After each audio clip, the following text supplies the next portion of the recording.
Дополнителни анализи од крвта ќе го утврдат точниот процент на алкохол во крвта на возачот на Шевролетот, во кој како последица од несреќата што се случи вчера напладне на автопатот Штип-Миладиновци, починаа сопруга, 15-годишна ќерка и баба, информираат од обвинителството. Подадена наредба од страна на јавен обвинител, првичното тестирање кај возачот покажало присуство на алкохол. Семејството се враќало кон Скопје по веселба во Кочани. Според првичните информации, по направениот увид од страна на дежурен јавен обвинител од Штип и увидни екипи на МВР, до несреќата дошло кога автомобилот Шевролет со скопски регистарски таблички започнал да претекнува возило со кочански регистарски таблички Тојота.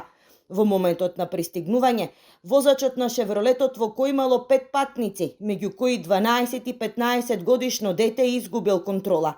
Најпрвен удрил во левата банкина, а потоа се одбил и удрил во автомобилот кој паралелно го претекнувал. Како последица на сударот, двете возила се превртеле во канал покрај патот, при што животот го загубија 3 лица, а 4 беа повредени.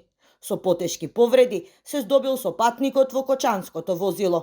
Тројца од повредените во стротната сообраќајна несреќа се пуштени на домашно лекување. По направените испитувања во Штипската клиничка болница, утврдено е дека нивната здравствена состојба е стабилна. Четвртиот повреден, кој бил сопатник во кочанското возило, се уште е на клиниката за торакална и васкуларна хирургија во Скопје. Неговата состојба е стабилна, а констатирани се скршени ребра и контузии на белите дробови.